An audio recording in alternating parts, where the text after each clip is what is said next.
portões que nos levam a uma outra, que esses portões nos levam a uma outra forma de vida. Até porque a morte não é um processo automático. É necessário tempo para que o espírito se desconecte do corpo. Então, quando a pessoa está doente, quando a pessoa passa um tempo de doença, esse desligamento é gradual, segue um processo natural. Então, ocorre o falecimento dos órgãos, o desligamento gradativo do espírito.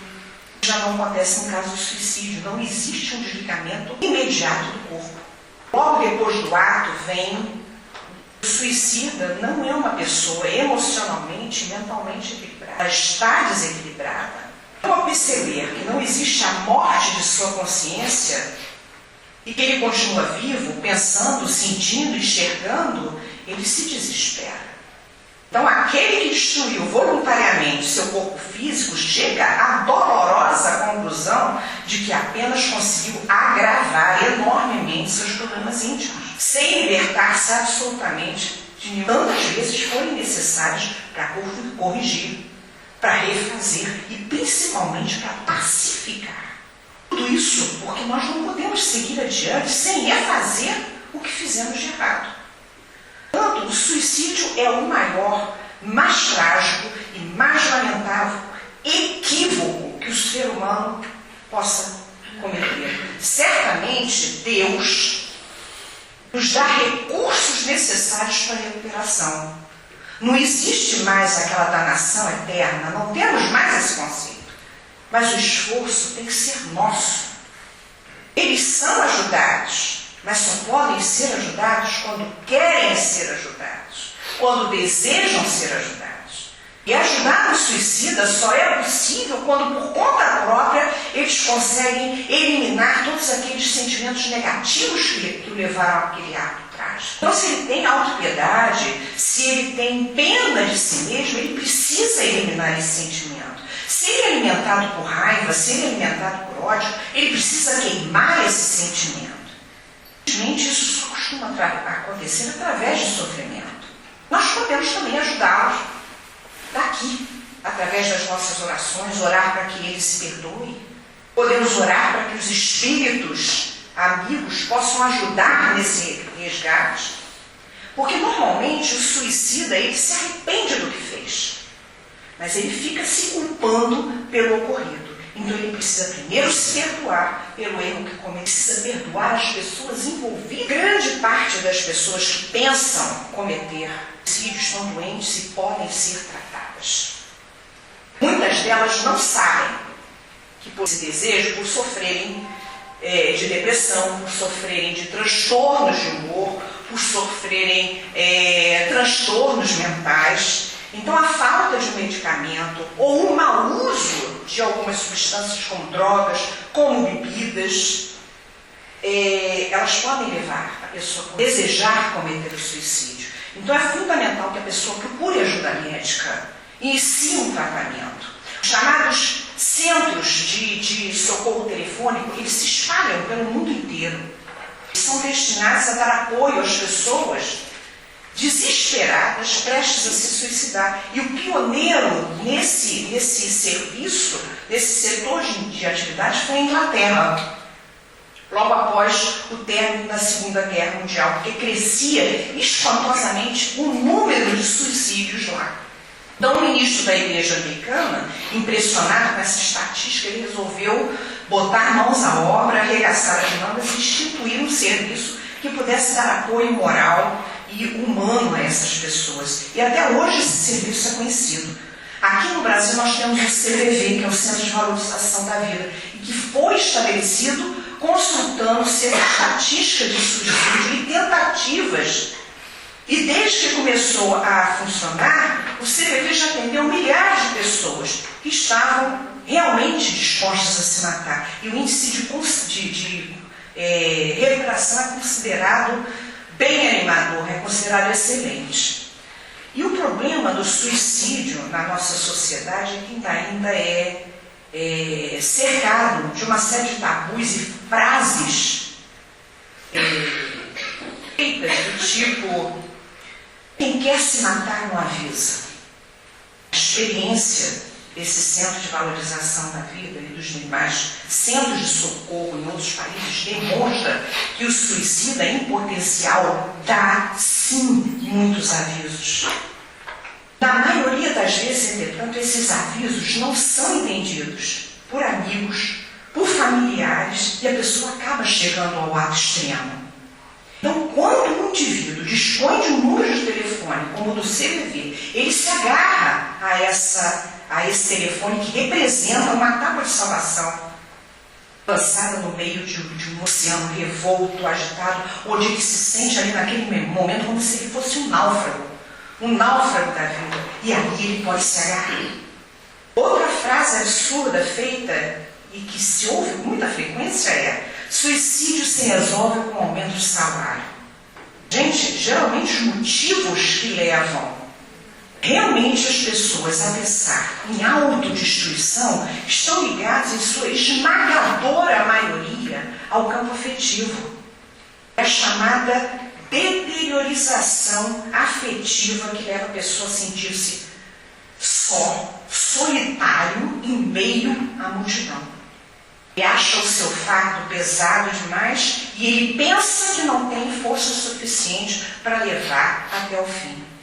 Então, em termos genéricos, por um lado, o suicídio veicula o desejo de uma pessoa em escapar ou acabar com o seu sofrimento.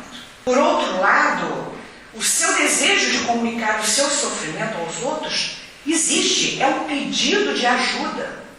Na verdade, talvez nós ficássemos surpresos se nós percebêssemos que a maioria das pessoas que pensam, que tentam ou que cometem o suicídio escolheriam uma outra forma de solucionar os seus problemas se não se encontrarem em tal forma de desespero, em tal angústia que as incapacita completamente de avaliar as suas opções objetivamente. A sua intenção é acabar com a sua imensurável dor psicológica, não é acabar com a vida. Então eles querem simplesmente fugir das duras realidades da vida, fugir dos seus problemas com os quais ele não consegue lidar e para os quais naquele momento ele não vê solução e nem perspectiva de melhoria ou nem perspectiva de um futuro. Então, às vezes, nós temos um amigo tão perto que necessita da nossa ajuda. Nós poderíamos oferecer carinho, nós poderíamos oferecer apoio, nós poderíamos oferecer a nossa amizade, nós poderíamos oferecer o nosso amor. De repente, nós não podemos ajudá-lo diretamente a solucionar aquele problema ou os seus problemas, mas podemos proporcionar o desabafo, o apoio moral, a mão amiga, o ombro. Dessa maneira, nós poderíamos encorajá-lo a enfrentar os seus problemas. Com certeza, a vontade de viver sempre aparece. E até ele chegar a isso, existe uma resistência muito grande a esse ato de se destruir. A palavra de consolo, a palavra de apoio, faz com que as pessoas considerem a possibilidade de continuar lutando. Então, encontrar alguém que tenha disponibilidade para ouvir, para compreender, sempre fortalece a intenção de viver.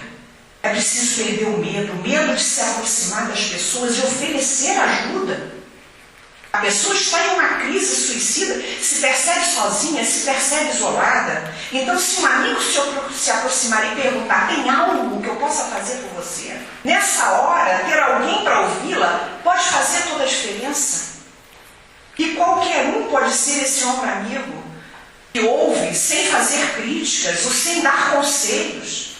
Porque quem decide ajudar não deve se preocupar com o que vai falar. O importante é estar preparado para ouvir. Essa é a própria valorização da vida.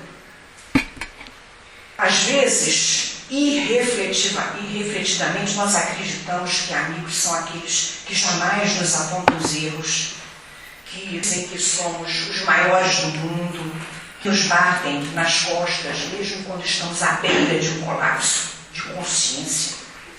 Então, dar mais espaço a alguém, nada acelerada para uma queda, não é ser amigo. Isso não é caridade, isso não é amor. Ninguém sofre só por sofrer. Nós sofremos porque erramos. Nós sofremos porque carregamos a nossa culpa em forma de fardo. Só que, apesar de muitas vezes não acreditarmos, ele é sempre proporcional às nossas forças. Nunca carregamos o que nós não podemos suportar. Os nossos problemas são, sem dúvida, os nossos melhores professores.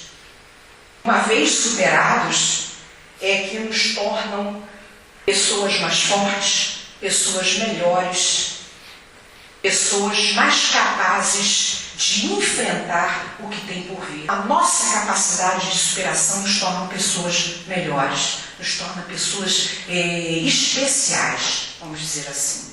Então nós devemos nos proteger sempre com o escudo da fé, com o escudo do amor, para que nós possamos viver melhor no mundo que escolhemos e no mundo que merecemos. Só depende de nós melhorar continuamente o ambiente que nos cerca, porque nós podemos tornar esse ambiente mais alegre, nós podemos tornar esse ambiente mais agradável, não só os que se aproximam de nós, mas para nós mesmos.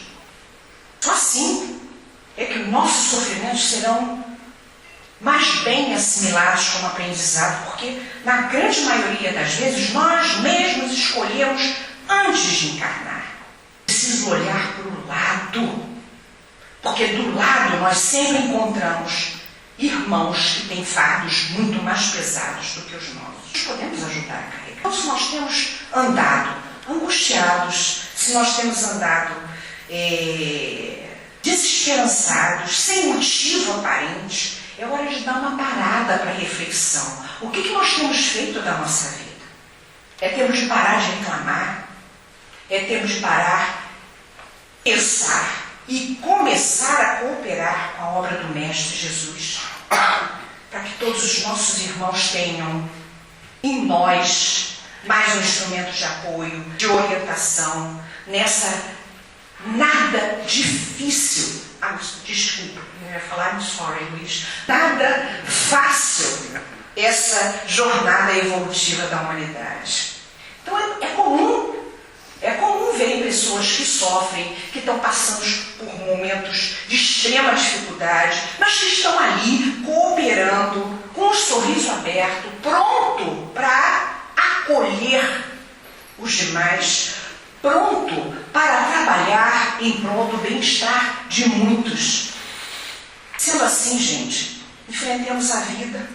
Nós devemos sempre lembrar que o problema ou a dificuldade que nós estamos passando pode não ser tão grave quanto a nossa imaginação pinta. Quem sabe, se esperarmos um pouco mais, exercitando a nossa paciência, exercitando a nossa resignação, a dificuldade não toma outro rumo, a doença não recebe o medicamento correto, o desgosto não tem um consolo necessário. O que nós precisamos é sempre depositar a confiança inteiramente no nosso Pai. Ele é justo, Ele é bom e só Ele sabe o momento oportuno de nos tirar de qualquer embaraço. Então, para finalizar, eu gostaria de ler uma comparação maravilhosa de Emmanuel. Nos dias cinzentos, frios e chuvosos, com o céu carregado de nuvens escuras e ameaçadoras, raramente nos lembramos de que acima de todas as nuvens paira e brilha o sol. Do mesmo modo, o amor divino brilha e paira sobre todas as dificuldades. Ao invés de revolta, ao invés de desalento, ofereçamos paz ao companheiro que chora, para que o bem prevaleça sempre sobre todo. Obrigado, Sandra. A criança nasceu uma semana antes.